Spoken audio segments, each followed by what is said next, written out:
Hello everybody, I'm Parsha Becky and we are back for another week of Parsha. As I'm sure you recall, we are currently in the middle of reading the second book of Chumash, the book of Shmot. Shemot means names, and the name of this week's Parsha is Mishpatim. Now the word Mishpatim can mean two things. It can mean sentences and it can mean laws. And in this case, the Parsha really means both of them. It's made up of a whole bunch of sentences about laws. The Parsha starts off by talking about a situation called Eved Ivri, which is referring to when somebody works for you, somebody from your own people who works for you as a servant, and they can work for you for up to 6 years. After that, in year 7, they have to go free, go home, go back and be their own boss. But we love our what if questions, and the Torah does too. So the Torah's like, hey, but what if they don't want to leave? What if they're like, actually, I love working for you so much that I just want to stay and work for you forever? Well, then we have an answer to that. The Torah says if they say that, then you go with this person to the door of your house and you put their ear up against the doorpost and you drive a nail through their ear into the door behind them. So you kind of pierce their ear to your door like that. You don't leave them attached to your door. You take it out after that. But with that symbolic piercing their ear into your door to show that they're like attached to your house, they are attached to your house. They stay with you and work for you forever. Obviously, you have to treat them fairly and respectfully still. The Parsha continues with rules about all sorts of situations where, let's say, if you kill somebody, what's the punishment? If you kidnap somebody, what's the punishment? Also rules like if you hurt somebody, whether by accident or on purpose, how you have to pay to make up for what you did. And all sorts of different situations, different ways of hurting people, and amounts that you'd have to pay. It talks about if your animal kills or hurts somebody or damages somebody's stuff, or if your animal kills another animal or injures another animal, again, how you work that out. What's the ruling for that? What's the law and the sentence about the law there? There are rules about if your property damages or kills somebody. For example, you dig like a hole in the ground because maybe you're digging for water or something. But if somebody or their animal falls into that hole, what do you got to do? If somebody damages somebody else's property, maybe I was like having a little bonfire and then it ended up burning up your field and your food that you were growing there, I have to pay for that. It talks about if if somebody's stealing something and the punishments for stealing. If you steal, let's say you steal an animal and then you eat it or you kill it. So now you can't even give it back. Like, come on, you steal something, the first thing you got to do is give it back. But if you can't give it back because it no longer exists, then you have to pay extra. Not only do you have to pay for the value of what you took, but let's say I stole your cow and I ate it. Now I have to give you back 5 cows. Let's say I stole your sheep and I ate it. I have to give you back 4 sheep. And for other things, otherwise, normally when you steal something and you give it back, in addition to giving it back, you have to pay double. You have to give back twice the amount of what it's worth as a punishment for stealing. There are situations if somebody is tunneling into your house to steal, the more severe punishment for that, and different rules about different types of stealing. Also rules for, let's say you're watching somebody else's stuff and it gets stolen or it gets lost or damaged or broken, or it's an animal and it dies. What do I owe you when I was watching your stuff? And the person who's watching the other person's stuff has to promise that they did not do anything bad in watching, that they weren't negligent, that they weren't careless, that it's not their fault that something bad happened to this other person's property. There are also rules about if you borrow somebody's stuff and it gets lost or stolen or broken or damaged or dead. And again, like how you have to, maybe you might have to pay them back for what you borrowed. And then if the thief is found, they'll pay you back for what you paid for that. There are rules about not following the religious practices of the other nations that are around Israel. For example, not to pretend that you can do the kind of magic that they pretended they could do, because that's not real. And we don't do that stuff. Or not to sacrifice to their gods. We sacrifice to Hashem and only Hashem. and not to do things like that.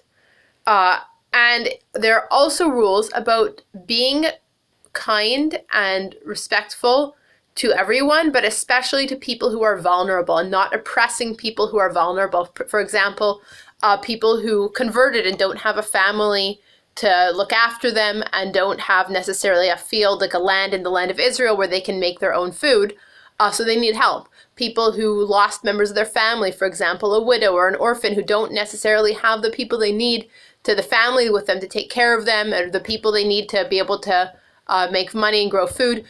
You have to be extra careful not to be bad to them, not to be cruel to them, and to be kind to them, to be caring of everybody in your community and everybody who joins your community, including, it talks about when you lend things to people, because like maybe somebody needs something, and you when you're lending something to a person in need, you have to be respectful of their space. Still, let's say I'm lending you $100.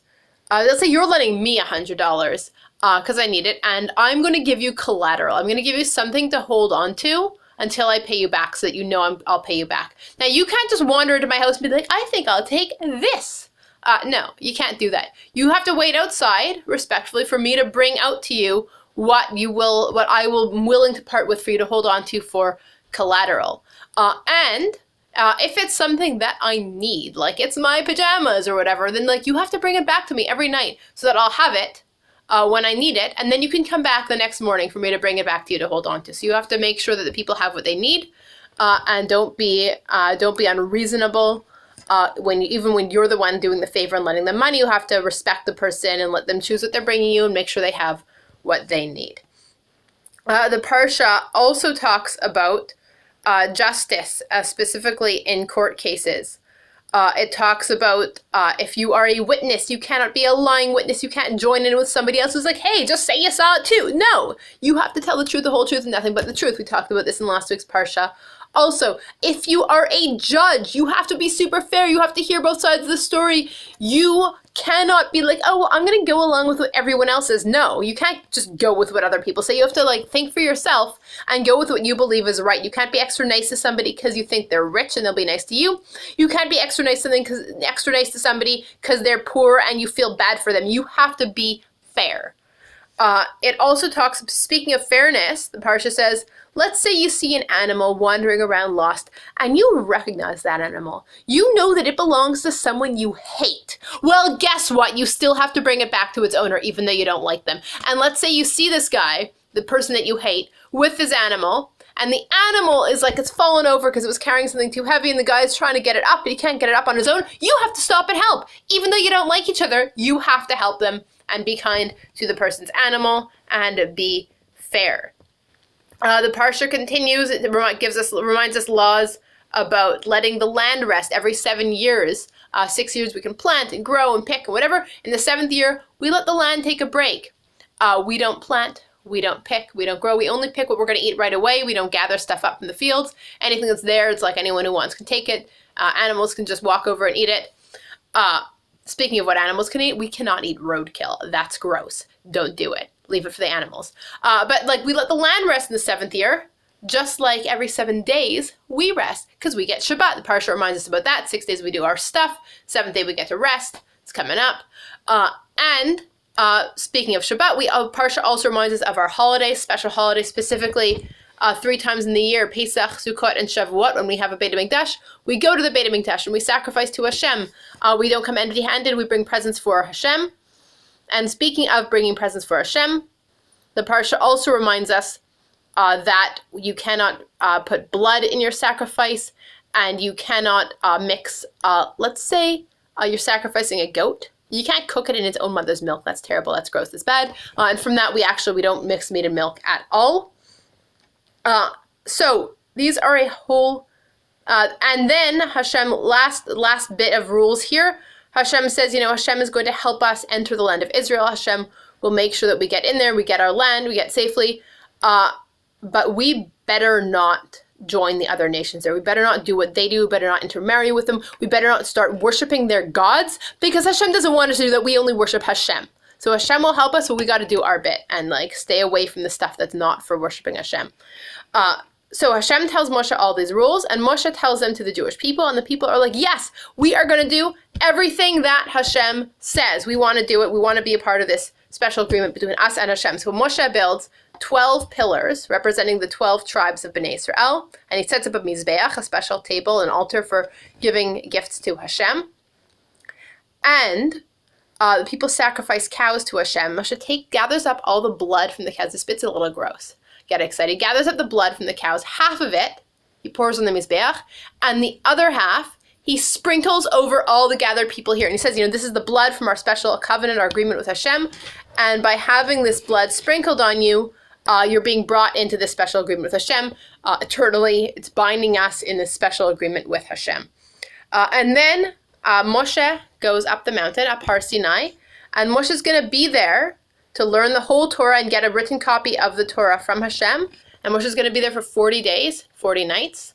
And the next Parshas are going to take place up there. We'll see when Moshe finally comes down. That is the end of Parshat Mishpatim, but it's not the end of my Parsha video, because this Shabbat we actually have an extra special Torah reading that we read in addition to the Parsha. It's the first of 4 special Shabbats that come up right before and after Purim.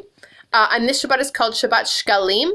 And for this, after the Parsha, we read a little passage from a little bit later in the book of Shmot, which talks about how as they're building the Mishkan, every single person in the Jewish people from 20 years old and older has to pay 1/2 shekel coin, which will be given for Mishkan purposes, we'll be paying it to Hashem for use for the Mishkan, for Hashem, and that will also be used to count up the people, to count up how many coins were paid will tell us how many people we're paying them. And it's a way of contributing to the community and being counted among the community, which is a super important value for us.